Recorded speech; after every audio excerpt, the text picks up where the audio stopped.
നിറമേറും മഞ്ഞത്തുകിൽ ചാത്തി കനകക്കിങ്ങിണി വളകൾ മോതിരം അണിഞ്ഞു കാണണം ഭഗവാനെ.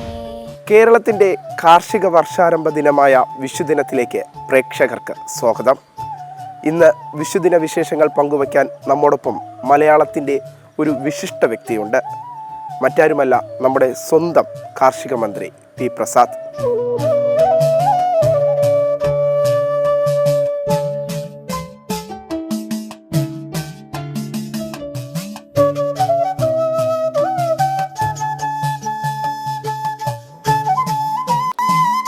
മിസ്റ്റർ, വിഷുദിനാശംസകൾ. എന്തായിരുന്നാലും ഇന്നത്തെ ദിവസം വിഷുവിന് ആശംസ നേരാൻ ഇതിനപ്പുറം വലിയൊരു ഗിഫ്റ്റ് ഇല്ല എന്നാണ് ഞാൻ കരുതുന്നത്. തീർച്ചയായിട്ടും കണിക്കുന്ന അത്തരത്തിൽ അത്രമേൽ പ്രാധാന്യമുള്ള ഒന്നാണ്. അതെ, കണിക്കുന്ന മിക്കവാറും പൂത്തുകൊണ്ടാണ് നമ്മളെ തീർച്ചയായിട്ടും വിഷു വരാൻ പോകുന്നത്. അതെ അതെ, പണിക്കാരുടെ കവിതയുണ്ട്, പൂക്കാതിരിക്കാൻ എണിക്കാവതില്ലേ വിഷുക്കാലമല്ലേ എന്ന് എഴുതിയിട്ടുണ്ട്. അതെ അതെ, നമ്മളൊക്കെ പലപ്പോഴും പലയിടങ്ങളിലും ഒക്കെ പോകുമ്പോഴും എല്ലാം ഈ മേടം വരുന്നു എന്ന് അറിയില്ലായിരിക്കും. അതെ അതെ, പക്ഷെ നാട്ടിൽ പൂത്തു നിൽക്കുന്ന കണിക്കുന്നുകൾ കാണുമ്പോൾ നമ്മൾ വിഷുവാകനായ അതെ, ഈ വിഷുവിനെ നമ്മളെ ഓർമ്മിപ്പിക്കുന്നതും ഈ കണിക്കൊന്നയാണ്. അതെ അതെ, ഇന്നത്തെ വിഷുവിനെയൊക്കെ ചിന്തിക്കുന്ന സമയത്ത് ഒരുപക്ഷെ ഈ കണിക്കൊന്നയൊക്കെ ഇൻസ്റ്റന്റ് ആയി മാറുന്നു എന്നൊരു ചിന്തയൊക്കെ. പ്ലാസ്റ്റിക് കൊന്നപ്പൂക്കൾ തൂക്കിയിടുന്നത് ഇതൊരു കഷ്ടമാണെന്ന് ആലോചിച്ചത്. മലയാളിയോട് ഇത്രമേൽ ആ ഒരു വളരെ ബന്ധപ്പെട്ട് നിൽക്കുന്ന ഒരാഘോഷം. ഓണം കഴിഞ്ഞാൽ ഏറ്റവും കൂടുതൽ മലയാളി ആഘോഷിക്കുന്നത്.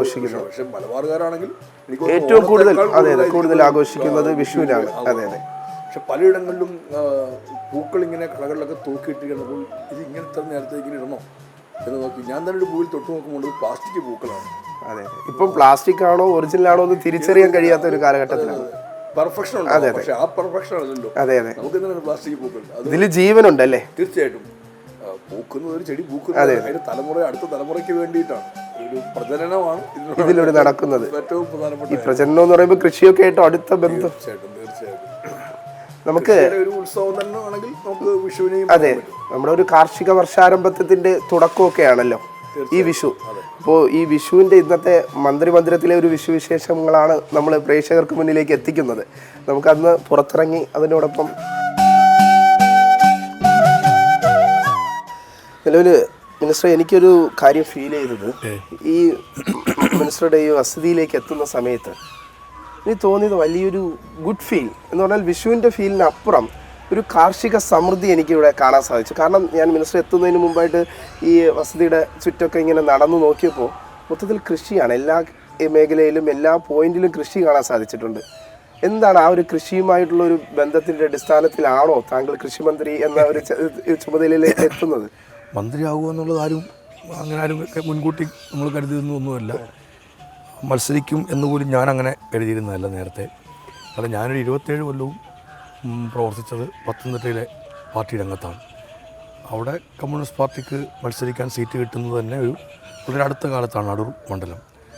അപ്പോൾ അവിടെ മത്സരിക്കുക എന്നത് ആരുടെയും മനസ്സിലില്ലാത്ത, അല്ലെങ്കിൽ ഒരു അസംബ്ലി മണ്ഡലത്തിൽ മത്സരിക്കുന്നതൊന്നും നിശ്ചയിക്കാതെയാണ് നമ്മളവിടെ മനസ്സിൽ പോലും അങ്ങനെ ചിന്തിക്കാത്തൊരു സാഹചര്യം. അപ്പോൾ ജില്ലാ സെക്രട്ടറി സ്ഥാനമെല്ലാം ഒഴിഞ്ഞ് പാർട്ടി സെൻറ്ററിലേക്ക് പ്രവർത്തിക്കാൻ വരുമ്പോഴാണ് അവിചാരിതമായി ഹരിപ്പാട് മത്സരിക്കുന്നത്. പിന്നീട് അത് കഴിഞ്ഞ പ്രാവശ്യം പാർട്ടി പറഞ്ഞ് ചേർത്തലയിലേക്ക് മാറുന്നു. പിന്നെ ഗവൺമെൻറ് വരുന്നു. ഗവൺമെൻറ് വരുമ്പോൾ മന്ത്രിയാവുന്നു, കൃഷി വകുപ്പ് എന്ന് പാർട്ടി തീരുമാനിക്കുന്നു. ഇതെല്ലാം അവിചാരിതമായി ഒരു നിമിത്തമായി വരുന്നതാണ്. പക്ഷേ കൃഷി എന്നത് വളരെ നന്നേ ചെറിയ പ്രായത്തിൽ എനിക്കൊക്കെ ഓർമ്മയാവുന്ന നാൾ മുതൽ വീട്ടിലുള്ളത് കൃഷിയാണ്. നമ്മൾ കണ്ട് ശീലിച്ച രീതികളെല്ലാം അതാണ്. നമ്മുടെ ഭക്ഷണം മിക്കവാറും കിട്ടുന്നതെല്ലാം ഇതിനകത്തുനിന്നാണ്. അപ്പം ഇന്ന് നമ്മൾ ചെയ്യുന്നത് പോലെ പച്ചക്കറികളൊന്നും അങ്ങനെ പോയി വാങ്ങിക്കേണ്ടി വരുന്നില്ല. അപൂർവ അവസരങ്ങളിൽ മാത്രമാണ്. ഓണം, പിന്നെ അത്യാവശ്യം ചിലപ്പോൾ വരുന്ന ചില ഉത്സവങ്ങൾ, ഈ 2-3 സമയങ്ങളിൽ മാത്രമായിരിക്കും നമുക്ക് പുറത്തു നിന്നുള്ള എന്തെങ്കിലുമൊക്കെ വാങ്ങിക്കുന്നത്. പക്ഷേ അരി വാങ്ങിക്കാറുണ്ടാവും കുറച്ച് സമയങ്ങളിൽ. കാരണം വയലിലെ നമ്മൾ കിട്ടുന്ന നെല്ല് തീർന്ന് അല്ലെങ്കിൽ അതിൻ്റെ അരി തീരുമ്പോൾ നമുക്കൊരു പ്രയാസമുണ്ടാവും. അതൊരു പ്രാരാബ്ധത്തിൻ്റെ നാളുകളാണ്. അപ്പോൾ നമുക്ക് പുറമേ നിന്ന് അത് വാങ്ങിക്കേണ്ടി വരും. മുളക് വാങ്ങിക്കേണ്ടി വരുന്നുണ്ട്, മല്ലി വാങ്ങിക്കേണ്ടി വരുന്നുണ്ട്, അതൊക്കെ വാങ്ങിക്കേണ്ടി വരുന്നുണ്ട്. പക്ഷെ എന്നാൽ നമുക്ക് മറ്റുള്ള നമ്മുടെ ചെറിയ പച്ചക്കറികളൊക്കെ നമ്മുടെ വീട്ടിലെല്ലാം കിഴങ്ങ്, പച്ചക്കറികൾ, പയറുവർഗ്ഗങ്ങൾ, കിഴങ്ങുകൾ, അതെല്ലാം നമ്മുടെ വീട്ടിൽ നിന്ന് തന്നെ ഉണ്ടാക്കുന്നതാണ്.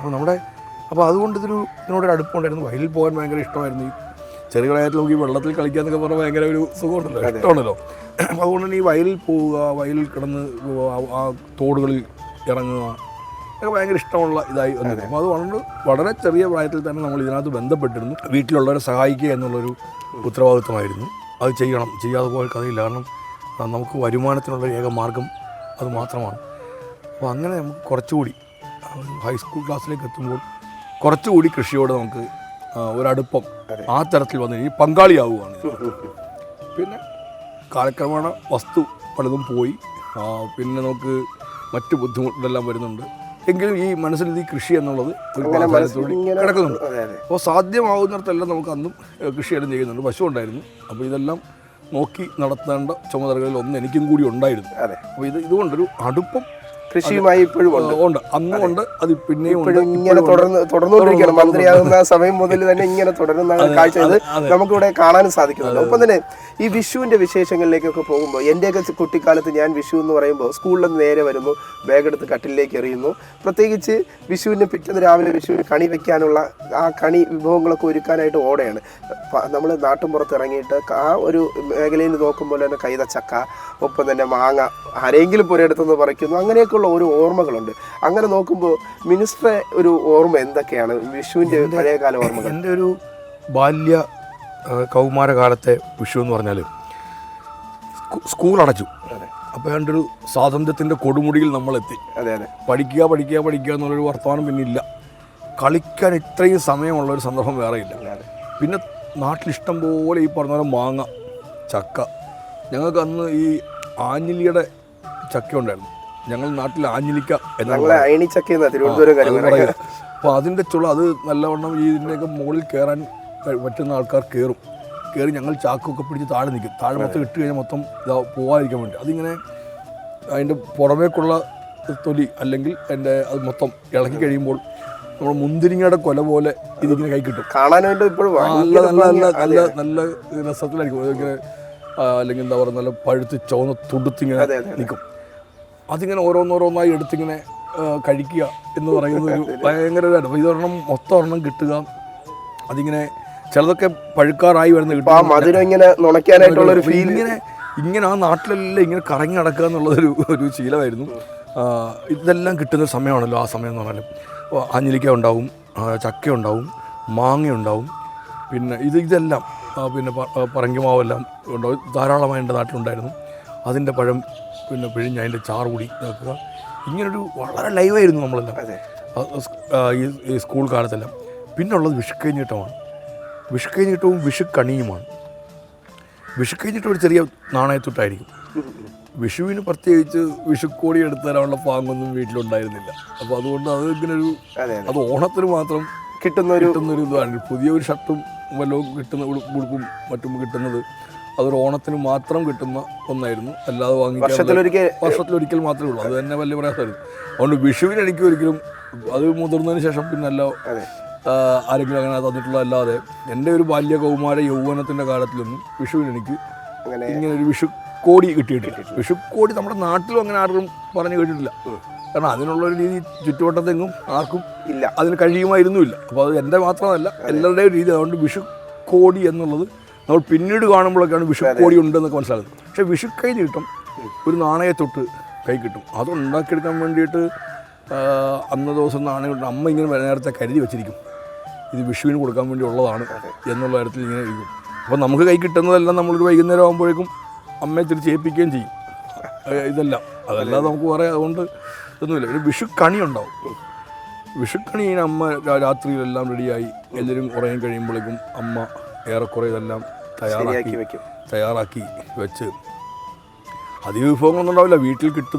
വീട്ടിൽ ഉണ്ടാകുന്ന ഇതെല്ലാം കൂടെ ചേർത്തായിരിക്കും. ചിലപ്പോൾ ഈ കണി വെള്ളരി എന്നൊക്കെ പറയുന്നത് കൃഷി ചെയ്തുണ്ടാവുന്നുണ്ടെങ്കിൽ മാത്രമേ ഉള്ളൂ. ഇന്നത്തെ പോലെ കടകളിലെങ്കിലും പോയി ഒരു കണി വെള്ളരിയും വിഷുക്കണിക്ക് വേണ്ടി വാങ്ങിക്കുന്ന ശീലമൊന്നും നമ്മുടെ അവിടെ എങ്ങും ഇല്ല. പൂവുണ്ടെങ്കിൽ ഒരു പൂ വെക്കുമെന്നുള്ളൂ. പിന്നെ അവിടെ കിട്ടുന്ന എന്താണോ അത് വെക്കുക. അത് വെക്കുന്നു. വീട്ടിലുള്ള കാർഷിക വിഭവങ്ങൾക്കകത്തു നിന്നുള്ള ഇനങ്ങൾ എടുക്കുന്നു. ഒരു കണ്ണാടി അമ്മ വെക്കുമായിരുന്നു. ഒരു വിളക്ക് അവിടെ കൊളുത്തി വെക്കുമായിരുന്നു.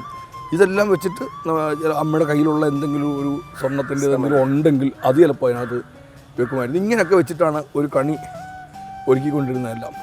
അങ്ങനെ ഒരുക്കിയിട്ട് നമ്മളെ രാവിലെ തന്നെ വിളിച്ചു ഉണർത്തി കണ്ണ് തുറക്കരുത് എന്ന് പറഞ്ഞ് നേരെ വിളിച്ചുകൊണ്ട് വന്ന് ഇതിൻ്റെ മുമ്പിൽ നിർത്തിയിട്ട് ഇത് നമ്മളെ കാണിക്കുകയാണ്. അപ്പോൾ അടുത്ത ഒരു വർഷക്കാലത്തേക്ക് നല്ല ഫലമുണ്ടാകും. ആദ്യം നമ്മുടെ കണ്ണിൽ പെടുന്നത് ഈ കാർഷിക വിഭവങ്ങളാണ്. ഇത് ഭയങ്കരമായൊരു സമൃദ്ധി ഉണ്ടാക്കി തരും നമുക്ക്. പിന്നെ നമുക്ക് ആ സമൃദ്ധി നമ്മൾ മനസ്സിലാക്കുന്നത് നല്ല ചെറിയ പ്രായത്തിൽ നമ്മൾ മനസ്സിലാക്കുന്നത് നല്ല ഭക്ഷണത്തിനുള്ള എല്ലാം കിട്ടുമെന്നുള്ളത് അല്ല, ഏറെക്കുറെ അത് ശരിയുമാണ്. നമുക്ക് നല്ലവണ്ണം കാർഷിക വിഭവങ്ങളുണ്ടാവും, അങ്ങനെ ഒരു സമൃദ്ധമായിരിക്കും ഇത് കണ്ടു കഴിഞ്ഞാൽ. അപ്പോൾ അങ്ങനെയാണ് ഈ വിഷുക്കണിയിലേക്ക് എത്തുന്നതെല്ലാം. ഞാൻ പിന്നെ എപ്പോഴും ആലോചിക്കാറുണ്ട്, പിന്നെ മുതിർന്നപ്പോൾ എല്ലാം ആലോചിക്കുന്നൊരു കാര്യം, ഈ കണി ഒരുക്കുന്ന അമ്മ ഇങ്ങനെ കാണുന്നില്ലല്ലോ എന്നുള്ളതാണ്. അവർക്കൊക്കെ അവരുടെ ഒരു ചെറിയ പ്രായത്തിൽ കാണുന്നത് ഒഴിച്ചാൽ കണി ഒരുക്കുന്ന എല്ലാ വീടുകളിലും എനിക്ക് തോന്നുന്നത് 90-80% വീടുകളിലും കണി ഒരുക്കുന്നത് അമ്മമാരായിരിക്കും. അമ്മ അല്ലെങ്കിൽ ഒരു സ്ത്രീ ആയിരിക്കും അത് ഒരുക്കുന്നത്. പുരുഷന്മാർ ഒരുക്കുന്നില്ല എന്ന് ഞാൻ പറയുന്നൊന്നുമില്ല. ചിലപ്പോൾ ഇപ്പം ഞാൻ 99 എന്നുള്ളത് വേണമെങ്കിൽ ഞാനത് മാറ്റാൻ തയ്യാറാണ്. പക്ഷെ എന്നാൽ മഹാഭൂരിപക്ഷം വീടുകളിലും കണി ഒരുക്കുന്നത് ഒരു സ്ത്രീ ആയിരിക്കും. അതൊരു അമ്മയായിരിക്കാം, ഒരു ഭാര്യയായിരിക്കാം, ഇതേപോലെ ആരെങ്കിലും ആയിരിക്കാം. അവരാരും കണി കാണുന്നില്ല. ഒരു നിശ്ചിത പ്രായം കഴിയുമ്പോൾ കണി കാണൽ എന്നത് ഏതാണ്ട് നിഷേധിക്കാൻ ആരും മനഃപൂർവ്വമല്ല, അത് കണി കാണൽ എന്നതിൽ പങ്കാളിയാവാൻ പറ്റാത്തൊരു കൂട്ടർ നമ്മുടെ സമൂഹത്തിലുണ്ട്. അപ്പോൾ ഓരോ വീടിൻ്റെയുമുള്ള ഓരോ അമ്മയോ അല്ലെങ്കിൽ ഒരു ഭാര്യയോ അങ്ങനെ വരുന്ന ആരെങ്കിലും ഒരാളായിരിക്കും. എൻ്റെ വീട്ടിൽ നാളെ ഈ കണി ഒരുക്കുന്നത് എൻ്റെ ഭാര്യയാകുമ്പോൾ, പക്ഷേ എൻ്റെ കുഞ്ഞുങ്ങൾക്ക് അവൾ അമ്മയാണ്. അപ്പോൾ അങ്ങനെ കണി കാണാൻ അവസരം ലഭിക്കാതെ പോകുന്നൊരു വിഭാഗം നമ്മുടെ കൂട്ടത്തിലുണ്ട്. മറ്റുള്ളവർ നന്നാവണം എന്നുള്ള ഒരാഗ്രഹമാണ് ആ ഓരോ സ്ത്രീയും അവിടെ പ്രകടിപ്പിക്കുന്നത്. കേരളം അറിയാതെ പോകുന്ന, കേരളം പറയാതെ പോകുന്ന ഏറ്റവും പ്രധാനപ്പെട്ടൊരു കാര്യമാണ്. അതവരൊരു ത്യാഗം പോലെ വേണമെങ്കിൽ നമുക്ക് കാണാം. എന്ത് ത്യജിക്കുന്നു, എനിക്ക് ഒരു വർഷത്തേക്ക് നല്ല ഫലമുണ്ടാവണം എന്ന് ഉള്ളിലുണ്ടാവും. പക്ഷേ മറ്റുള്ളവർക്ക് വേണ്ടി ഈ കണി ഒരുക്കേണ്ടത് ഞാനല്ലേ? ഏതെങ്കിലും ഒരാൾ കൈപിടിക്കാനുണ്ടാവണം, ഏതെങ്കിലും ഒരാൾ വഴികാട്ടാൻ ഉണ്ടാവണം. അപ്പോൾ എൻ്റെയും നിങ്ങളുടെയും എല്ലാം ഐശ്വര്യം എന്ന് പറയുന്നതിന് വേണ്ടിയിട്ട് ഒരാൾ ഒരു ത്യാഗം സഹിക്കുന്നുണ്ട്. അത് ഏത് കാര്യത്തിലായാലും. വിഷുക്കണിയുടെ കാര്യത്തിൽ പെട്ടെന്ന് നമുക്ക് മനസ്സിലാവുന്നു എന്നുള്ളത് മാത്രമേ ഉള്ളൂ. അതൊരു യാഥാർത്ഥ്യപൂർണ്ണമായ കാര്യമാണ്. അതെനിക്ക് എപ്പോഴും ഈ വിഷുവിൻ്റെ കാര്യം പറയുമ്പോൾ എല്ലാം ഞാനിങ്ങനെ ആലോചിക്കുന്ന കാര്യമാണ്, എത്ര അമ്മമാർക്ക് ഇങ്ങനെ കാണാൻ പറ്റാതെ പോകുന്നുണ്ട് എന്നുള്ളത്. ചെറിയൊരു വിഷമം നമ്മുടെ സ്വന്തം കാര്യത്തിലാകുമ്പോൾ ഇങ്ങനെ അമ്മ എന്ന് പറയുമ്പോൾ ഉണ്ടാകുന്ന ഒരു ചെറിയ ഇതാണ്. കാരണം ഈ ഒരുപാട് പ്രയാസങ്ങൾക്കിടയിൽ നിന്നിട്ടാണ് നമുക്ക് ഈ അമ്മയൊക്കെ ഇത് ഉണ്ടാക്കുന്നത്. ഇത് ഒരുക്കില്ല. ഞാൻ പറഞ്ഞല്ലോ, ഇങ്ങനെ ഒരു ഇന്നത്തെ പോലെ കടയിൽ പോയി വിഷുക്കണിക്കുള്ള സാധനങ്ങൾ വാങ്ങിക്കുക. പൂക്കൾക്ക് ഒരു കച്ചവടമുണ്ട്, ഒരു പിടി പൂവിന് ഇത്ര രൂപ എന്ന് പറയുന്നുണ്ട്, നല്ല പൂവിന് തന്നെ. അപ്പോൾ അന്ന് അങ്ങനെ ഇല്ലല്ലോ. അന്ന് ഈ പറമ്പിലുള്ളതൊക്കെ വെച്ചിട്ടാണ് വിഭവങ്ങളായി ഒരു ചെറിയ പാത്രത്തിനകത്ത്. ഇന്നത്തെ പോലെ ഉരുളിയൊന്നും അങ്ങനെ വീട്ടിലൊന്നും ഇല്ല. നമ്മുടെ വീട്ടിലൊക്കെ ഒരു വലിയ പാത്രത്തിനകത്ത് അമ്മ എടുത്തു വെക്കും, അല്ലെങ്കിൽ ഒരു മുറത്തിനകത്ത് എല്ലാം കൂടി എടുത്തു വെക്കും. അതെല്ലാം കൂടി ചേർന്നത് കാണുന്ന അവസരത്തിൽ അതുള്ളത് അതിനപ്പുറത്തേക്ക് വലുതായിട്ടൊന്നും ഇല്ല.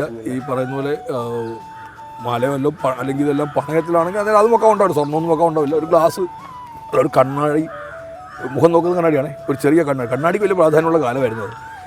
ഒരു വീട്ടിലൊന്നും അങ്ങനെ ഒരുപാട് കണ്ണാടികൾ ഇല്ലാത്ത കാലമാണ്. ഇപ്പോൾ ഒരു വീട്ടിലോട്ട് കയറിയാൽ എവിടെയെല്ലാം അവിടെ കണ്ണാടി എന്നുള്ളത് നമുക്ക് തന്നെ എത്ര കണ്ണാടിയാണ് വീട്ടിൽ നടക്കുന്നത്. പൊട്ടിയ കണ്ണാടികൾ ഞങ്ങൾ എത്രയോ നാൾ ഉപയോഗിച്ചിട്ടുണ്ട്. അതെൻ്റെ മാത്രം കാര്യമല്ല, ഒരുപാട് വീടുകളുടെ കാര്യം അതായിരുന്നു. അപ്പോൾ കണ്ണാടി ഒരു VIP ഇതുണ്ടായിരുന്ന ഒരു വസ്തുവായിരുന്നു. അപ്പോൾ ഇതെല്ലാം കൂടെ ചേർത്ത് വെച്ചിട്ടാണ് അന്നൊരു കണി ഒരുക്കുന്നതെല്ലാം.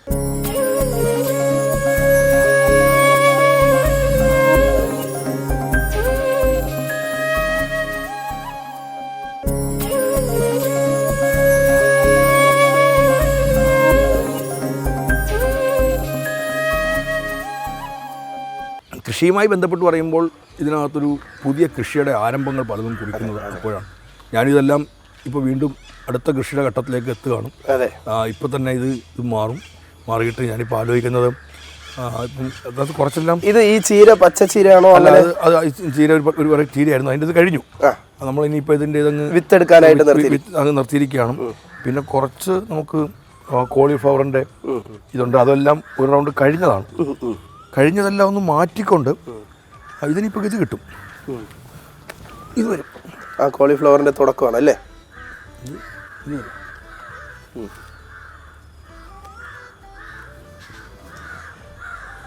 അപ്പൊ ഈ സ്ഥിരമായിട്ട് ഈ കൃഷിയൊക്കെ ഇങ്ങനെ പരിചരിക്കാറുണ്ടോ ഈ സമയക്കുറവിന്റെ ഇടയിലൊക്കെ? ഇടയ്ക്ക് നോക്കാറുണ്ട്, പിന്നെ എങ്കിലും അതൊരു ശ്രദ്ധ കൊടുക്കാറുണ്ട്. വലിയ പരിചരണം ആവശ്യമില്ല ഇതിനൊന്നും. ഞാനിപ്പോൾ അവിടെ എല്ലാം ഒരു നാച്ചുറൽ ഫാമിങ്ങിലേക്ക് ഒന്ന് മാറുന്നതിനെ കുറിച്ച് ആലോചിക്കുകയാണ്.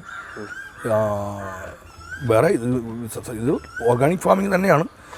ഇവിടെ വേറെ രാസവളം, കീടനാശിനികൾ അതൊന്നും ഉപയോഗിക്കാറില്ല. മണ്ണിൻ്റെ ഇതെല്ലാം നോക്കിയിട്ട് അങ്ങനെ ചെയ്യുന്നൊരു രീതി മാത്രമേ ഉള്ളൂ. ഈ കാർഷിക നയങ്ങളും സർക്കാരിൻ്റെ കാർഷിക ചിന്തയെക്കുറിച്ചൊക്കെ പറയുമ്പോഴും ഈ വിഷുവിൻ്റെ മറ്റൊരു പ്രത്യേകതയുള്ളത്, പ്രത്യേകിച്ച് മിനിസ്റ്ററെ സംബന്ധിച്ചിടത്തോളം ഈ വിഷു തിരക്ക് വലിയൊരു തോതിലാണല്ലോ. വിഷുവിൻ്റെ ഒരു തിരക്കൊക്കെ അല്ലെങ്കിൽ നമ്മുടെ ഈ ഒരു മന്ത്രിപദത്തിലെ ഓട്ടത്തിനിടയിൽ ഈ വിഷുവൊക്കെ ആഘോഷിക്കാൻ സാധിക്കുന്നുണ്ടോ? അത് വല്ലാത്ത പ്രശ്നമാണ്. വിഷുവിന് മിക്കപ്പോഴും കുടുംബാംഗങ്ങളും ഒത്ത് ഉണ്ടാവാറില്ല എന്നുള്ളതാണ് ഇക്കൊല്ലം മാത്രമാണ് ഒരു അപവാദമായി വരുന്നത്. അപ്പോൾ അതുകൊണ്ട് വിഷുവിൻ്റെ അന്ന് എല്ലാവരെയും കാണുക എന്നുള്ളത് പ്രയാസമാവുന്ന കാര്യമാണ്. പരമാവധി അത് നോക്കും. അത് കഴിഞ്ഞിട്ടായാലും അല്ലെങ്കിൽ രാവിലെ ഒന്നും ഇല്ലെങ്കിലും കുറച്ച് സമയമെങ്കിലും തന്നെ എത്തുക എന്നുള്ളതാണ് ഏറ്റവും പ്രധാനപ്പെട്ട കാര്യം കണക്കാക്കുന്നത്. ചിലപ്പോഴൊന്നും അത് നടക്കാറില്ല. ചിലപ്പോൾ ഇങ്ങനെ എന്തെങ്കിലും പരിപാടികളുമായി ബന്ധപ്പെട്ട് നിൽക്കുന്ന അവസരത്തിൽ നമ്മളെ ആ ദിവസം ഒരു അവധി ദിവസമാണല്ലോ എന്നുള്ളത് നമ്മളെ കാണാൻ തന്നെ ഒരുപാട് പേര് വരും. അപ്പോൾ അവരെ നമ്മൾ ഒരു പ്രതീക്ഷയോടുകൂടി ആയിരിക്കും വരിക. അപ്പോൾ ആ ദിവസം അവരുടെ പ്രതീക്ഷകളെ നമ്മൾ തല്ലിക്കൊഴിക്കരുതല്ലോ. അങ്ങനെ ഒരു ചിന്ത വരുമ്പോൾ നമുക്ക് പലപ്പോഴും കുടുംബാംഗങ്ങളിലെ അത് പിന്നെ അതിലവരെ കാണാം. പിന്നെ അവർക്കപ്പോൾ വേണ്ട ഒരു വിഷു കൈനീട്ടമായിരിക്കും. ഞങ്ങളും അങ്ങനെ വിഷുവിന് പ്രത്യേക ഒരു കോടി എടുക്കുക എന്ന സംവിധാനം വീട്ടിലില്ല, കാലങ്ങളായി ഇല്ലാത്തതുകൊണ്ട് ഞങ്ങൾ അങ്ങനെ. പക്ഷേ വിഷു കൈനീട്ടം അത് കുട്ടികൾക്കായാലും അവരിക്കായാലും അമ്മയ്ക്കായാലും അവരും ചിലപ്പോൾ അവരുടെ കയ്യിലുള്ളത് എന്തെങ്കിലും തരുന്നുണ്ട്. അതൊരു എന്താ പൈസ കൊടുക്കുക എന്നുള്ളതല്ലോ, ഒരു വീണ്ടും ഒരു വലിയൊരു കൂട്ടായ്മ, കരുതലും സ്നേഹം എല്ലാമാണ് അവിടെ വന്ന് നിൽക്കുന്നതെല്ലാം. അപ്പോൾ അത് അവർക്ക് ബോധ്യപ്പെടുന്നുണ്ട്. പിന്നെ ആയാലും അതൊക്കെ നടക്കും, കുഴപ്പമൊന്നുമില്ല എന്ന് കണക്കാക്കുന്നുണ്ട്. പക്ഷെ നമ്മളെ പ്രതീക്ഷിച്ച് വരുന്ന ഒരാളിനെ അവരുടെ കാര്യങ്ങൾ ആ പ്രതീക്ഷകൾ നിറവേറ്റാനാണ് കൂടുതൽ പ്രാധാന്യം. നടക്കുമോ നടക്കത്തില്ലയോ എന്നുള്ളതൊന്നും ചിലപ്പോൾ ഉണ്ടാവില്ല. പക്ഷെ എന്നാലും അവർ വരുമ്പോൾ അവർ വരുന്നൊരു കാര്യം കേൾക്കണം. നമ്മൾ കേൾക്കുമ്പോൾ തന്നെ അവർക്കൊരു ഭയങ്കര ആശ്വാസമാണ്. നമുക്ക് ചെയ്യാൻ കഴിയുന്ന കാര്യങ്ങൾ അവരോട് ഇന്നതൊക്കെയാണെന്ന് പറയുക, അത് ചെയ്യുന്നതിന് വേണ്ടിയുള്ള ശ്രമത്തിൽ ഏർപ്പെടുക. ഞാൻ പറഞ്ഞ് ചെയ്യാൻ പറ്റുന്നതാണെങ്കിൽ വളരെ വേഗത്തിൽ തന്നെ അത് ചെയ്യണം. ചെയ്യാൻ പറ്റുന്നില്ലെങ്കിൽ അവരോട് മാന്യമായില്ലെങ്കിലും ഇതിൻ്റെ ബുദ്ധിമുട്ടിനതൊക്കെയാണെന്ന് പറയണം. അല്ലാതെ വിട്ടാൽ അവർ വലിയ പ്രതീക്ഷയോടുകൂടി തിരിച്ചു പോവുകയും നടക്കാതാവുകയും ചെയ്യുന്നത് അതൊരു ബുദ്ധിമുട്ടുള്ള കാര്യമാണ്. ഞാൻ ഇടയ്ക്കൂടെ പറഞ്ഞേ ഉള്ളൂ.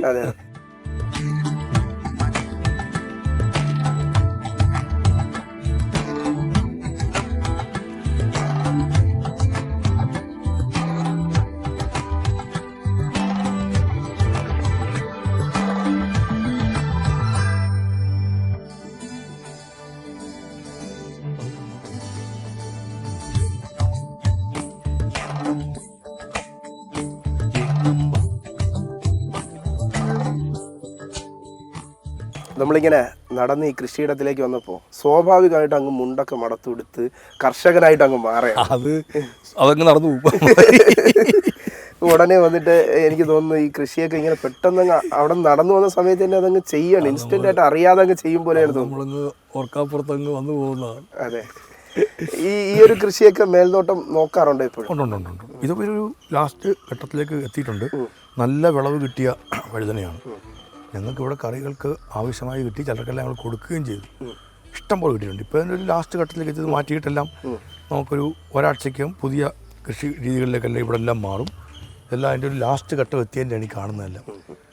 നമുക്കിതിനകത്ത് വെള്ളരി ഉണ്ടായിരുന്നു, പയറും പടവലവും പാവലും എല്ലാം ഉണ്ടായിരുന്നു. അതെല്ലാം ഏതാണ്ട് അതും പാവലുണ്ടായിരുന്നതാണ്. അതെല്ലാം അത് തീർന്നു. അടുത്ത ഇതിലേക്ക് നമ്മളിപ്പോൾ തുടങ്ങാൻ പോവുകയാണ്. അപ്പോൾ ഇതെല്ലാം ഒന്ന് റെഡിയാക്കി 2 ദിവസത്തിനകം എല്ലാം മാറും. പക്ഷേ ഇതെല്ലാം ഇതിനകത്ത് കുറച്ച് വഴുതന കിട്ടുന്നുണ്ട് എന്നുള്ളതുകൊണ്ട് മിക്കവാറും ഒരാഴ്ച നന്നായിട്ട് എല്ലാത്തിലും കാണുന്നുണ്ട്. ലാസ്റ്റാണ്. ഇനിയിപ്പോൾ ഇത് ഇഷ്ടംപോലെ കിട്ടിയതാണ്. നമ്മൾ പ്രതീക്ഷിക്കാത്തതുപോലെ തന്നെ കിട്ടി. പ്രത്യേകിച്ച് യാതൊന്നും നമുക്ക് ചേർക്കേണ്ടി വന്നില്ല. ഇട്ടപ്പോൾ കുറച്ച് ചാണകപ്പൊടി എല്ലാം കൂടി അന്ന് ഇട്ടത് മാത്രമേ ഉള്ളൂ. പിന്നെ വേറെ വലിയ ഒരു വളവും ചേർക്കേണ്ടതായി വന്നിട്ടേ ഇല്ല. സാമാന്യേന നല്ല വിളവ് കിട്ടിയെന്നുള്ളതാണ് ഒരു യാഥാർത്ഥ്യം. അപ്പോൾ നമുക്കങ്ങനെ വിഷരഹിതമായ ഭക്ഷണം നമുക്കിവിടെ ഉൽപ്പാദിപ്പിക്കാൻ പറ്റും. അതിൻ്റെ ഒരു തെളിവ് തന്നെയാണ് മിനിസ്റ്റർ ഈ വസതിയിലേക്ക് വരുമ്പോൾ നമുക്ക് കാണാൻ സാധിക്കുന്നത്. ഇഷ്ടംപോലെ വാഴയുണ്ട്. അതുപോലെ വാഴ എനിക്ക് തോന്നുന്നത് ഒരു വെറൈറ്റി ഐറ്റമാണ്. പ്രത്യേകിച്ച് കുറേ ഐറ്റങ്ങളുണ്ട് അത്. അതെല്ലാം നമ്മൾ ഇത് വാഴ അവിടെ നിന്ന് തന്നെ കയറി വന്നുകൊണ്ടിരിക്കുകയാണ്. പ്രത്യേകിച്ച് ഞങ്ങൾ നടാറില്ല അങ്ങനെ. ആദ്യം വെച്ചതാണെല്ലാം. അതിൻ്റെ ഭാഗമായി വാഴക്കടിവാഴ എന്ന് പറഞ്ഞ് കയറി വരുന്നുണ്ട്. ചിലത് നമ്മളൊരു ചവിട്ടി തിരിച്ചങ്ങ് വിടാറുണ്ട് ചിലതെല്ലാം. ഇപ്പം ഞാൻ അങ്ങനെയല്ല, മൊത്തം നോക്കട്ടെന്ന് വിചാരിച്ചിരിക്കുകയാണ്. ഒരേ മൂട്ടിൽ നിന്ന് തന്നെ നമുക്ക് അത്രയും ഉണ്ടാകും. കൊലയ്ക്കൊന്നും അതുകൊണ്ട് യാതൊരു കുഴപ്പം വരുന്നില്ല. അപ്പോൾ ഇസ്രായേലിൽ നമ്മൾ കൃഷി പഠിക്കാൻ വിട്ടിട്ട് പോയിട്ട് വന്നവരെയും പറയുന്നുണ്ടായിരുന്നു അവിടെ ഒരു മൂട്ടിൽ തന്നെ 3 എണ്ണം വരുന്നുണ്ട്. അപ്പോൾ 3 വാഴയ്ക്ക് നമ്മൾ നടത്തുന്ന പരിചരണം വേണ്ടി വരുന്നില്ല. ഒരു മൂട്ടിൽ നമ്മൾ ചെയ്യുമ്പോൾ അത് ഒരു വാഴയ്ക്ക് ചെയ്യേണ്ടതേ വരുന്നുള്ളൂ. അതൊരു ചെറിയ കാര്യമല്ല അത്. പക്ഷെ നമ്മുടെ കർഷകർ ഒരു തെറ്റിദ്ധാരണയുള്ളത്, നിലവിൽ ഈ കൂടുതൽ ഈ കന്നുകൾ ഇങ്ങനെ പൊടിച്ചു വരുന്ന സമയത്ത് അതിനെല്ലാം ചവിട്ടി. അതെ അതെ അതെ അത് നല്ല കൊല കിട്ടില്ല, നല്ല. പക്ഷേ അത്രയും അങ്ങ് മോശമാകുന്നതായിട്ട് എനിക്ക് തോന്നിയിട്ടില്ല. ഇവിടെ നമ്മൾ ഉപയോഗിക്കാൻ വേണ്ടിയിട്ടാണ് ഏറ്റവും കൂടുതൽ ചെയ്യുന്നത് കൊണ്ട് കൂടിയാവാം ചിലപ്പോൾ. ഒരുപാട് ഞങ്ങളങ്ങനെ നിർത്താറില്ല, ബാക്കിയുള്ളതെല്ലാം ചെയ്യാറുണ്ട്. നല്ല സാമാന്യമാണ്, നല്ല കൊലകൾ കിട്ടാറുമുണ്ട്. നമുക്ക് അങ്ങോട്ടൊക്കെ ഒന്ന് കാണാൻ തരുന്നാലും.